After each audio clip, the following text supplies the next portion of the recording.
Bismillahirrahmanirrahim. Assalamualaikum warahmatullahi wabarakatuh.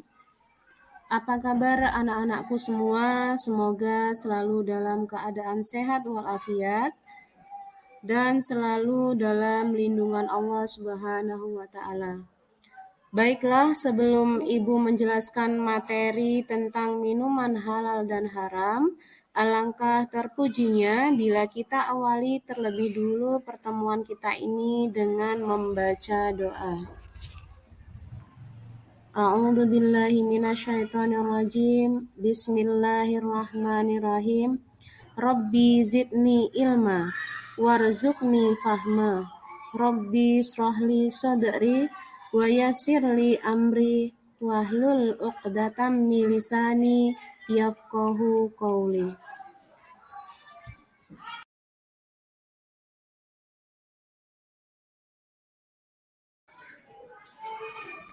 Baiklah anak-anak, yang pertama Ibu akan menjelaskan tentang pengertian minuman halal. Apa itu minuman halal? Minuman halal adalah minuman yang diperbolehkan bagi umat Islam untuk meminumnya karena tidak bertentangan dengan ajaran Islam.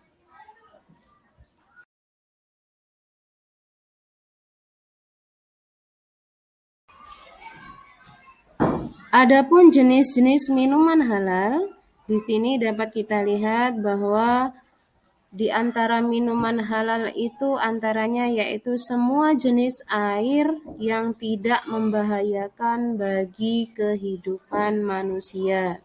Seperti air murni yang berasal dari alam, biasanya ada di sekitar kita yaitu air sumur, air dari mata air sungai, air danau, air hujan, dan air kelapa. Kemudian minuman yang airnya bercampur dengan benda lain seperti ada susu, kopi, teh, dan lain-lain.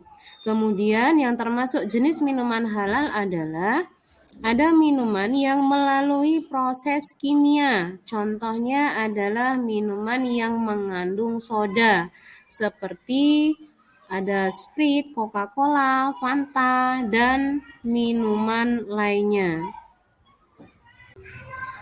Nah, anak-anak, berikut Ibu berikan contoh minuman halal yang tentunya di setiap harinya sering kita lihat ya. Bahkan mungkin anak-anak semua setiap hari minum salah satu di antara minuman halal tersebut, terutama susu dan air putih ya. Di sana juga ada air kelapa. Nah, anak-anak, sebagai seorang muslim, kita harus cermat dalam memilih minuman.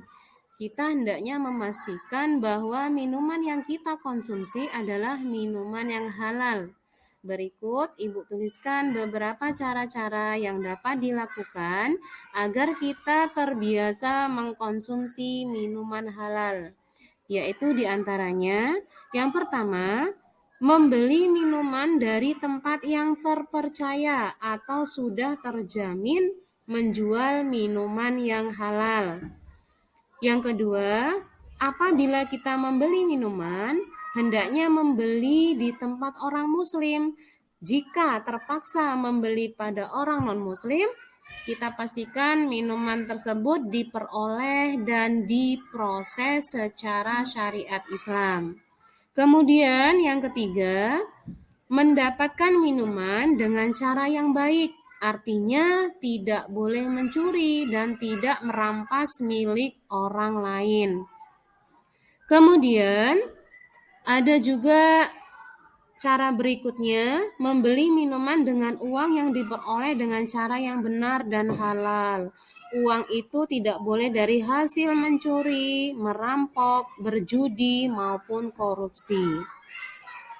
Nah, anak-anak, itulah salah satu cara atau beberapa cara kalian membiasakan mengkonsumsi minuman halal.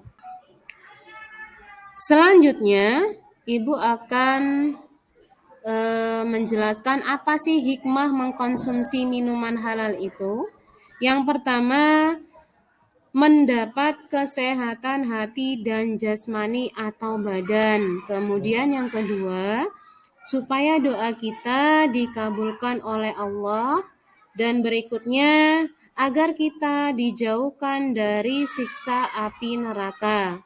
Kemudian, minuman yang halal akan menumbuhkan perbuatan yang baik. Nah, anak-anak, bila tadi kita sudah membahas tentang minuman halal, maka berikutnya kita akan membahas tentang minuman haram. Apa itu pengertian dari minuman haram? Minuman haram adalah minuman yang dilarang diminum oleh umat Islam karena mudaratnya lebih besar dari manfaatnya.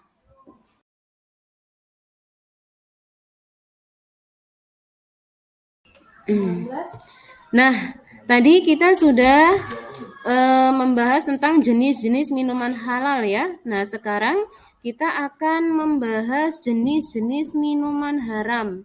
Berikut Ibu contohkan beberapa minuman yang termasuk ke dalam minuman haram. Yang pertama yaitu minuman yang berasal dari darah. Kemudian ada minuman keras atau lebih kita kenal dengan khamar ya. Kalau dalam Islam itu dikenal dengan khamar. Kemudian yang ketiga, minuman yang diminum dalam bejana emas. Yang keempat, minuman yang membahayakan diri. Kemudian berikutnya, minuman yang diambil dari orang lain tanpa izin. Walaupun minuman itu halal, tapi karena diambil dari orang lain atau kita curi, maka minuman itu menjadi minuman haram. Berikutnya, minuman yang mengandung zat yang diharamkan. Dan seterusnya, ada minuman yang tercampur najis. Najis adalah sesuatu yang kotor, jadi tidak boleh dikonsumsi ya. Kemudian yang terakhir adalah minuman dengan efek psikotropika. Psikotropika itu termasuk ada ke dalam obat-obatan terlarang yang dilarang oleh negara dan juga agama. Nah, ini adalah sebagian contoh dari minuman haram ya nak. Mungkin anak-anak sekalian jarang melihatnya, tapi ini Bu kasih contoh hanya sebagai gambaran saja. Gimana sih minuman haram itu? Yaitu seperti yang ada di gambar ya. Ada bir dan juga ada arak atau biasa kita sebut juga khamar ya. Nah, selanjutnya bagaimana sih cara kita menghindari minuman haram? Sikap kita untuk menghindari minuman haram antara lain misalnya kita harus memiliki keyakinan bahwa minuman haram tidak baik bagi kesehatan tubuh dan termasuk perbuatan dosa. Kemudian hendaknya tidak makan dan minum hasil dari maksiat ya. Kemudian yang ketiga, sebaiknya makan dan minum itu secukupnya, jangan berlebih-lebihan. Kalau ada yang halal, kenapa kita harus mengkonsumsi yang haram? Berikutnya yaitu menghindari menghalalkan segala cara untuk mendapatkan makanan dan minuman. Jadi kita hanya menggunakan cara-cara yang halal saja ya. Kemudian tidak tertarik untuk mencoba mengkonsumsi minuman haram. Jadi jangan sekali-kali anak-anakku semuanya punya rasa ingin mencoba, punya rasa ingin mencicipi. Karena sedikit atau banyak yang namanya minuman haram, ya hukumnya tetap haram ya. Kemudian kita harus mendekatkan diri kepada Allah dan selalu ingat apa tujuan hidup kita ya. Kemudian Selalu menjaga diri dari hal-hal yang sekiranya dapat merusak dan tidak berguna bagi diri sendiri ataupun orang banyak. Nah, itu sebagian dari cara untuk menghindari minuman haram ya. Anak-anak, kenapa kita harus menghindari yang namanya minuman haram? Karena minuman haram itu banyak sekali mudorotnya atau banyak sekali akibatnya. Berikut Ibu akan menjelaskan akibat mengkonsumsi minuman haram ya, agar nanti kalian tahu kenapa minuman tersebut diharamkan untuk dikonsumsi, karena ada sebabnya. Yang pertama adalah akibat yang akan kita rasakan. Yang pertama, mendapat murka dan azab dari Allah baik di dunia maupun di akhirat. Kemudian, bila kita mengkonsumsi minuman haram, hati akan tertutup sebab tidak bisa menerima hidayah atau petunjuk dari Allah.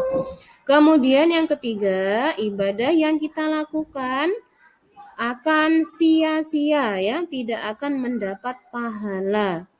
Kemudian tidak ada keberkahan dalam diri kita. Dan selanjutnya, bila kita suka mengkonsumsi minuman haram, akan susah untuk menerima ilmu kebenaran.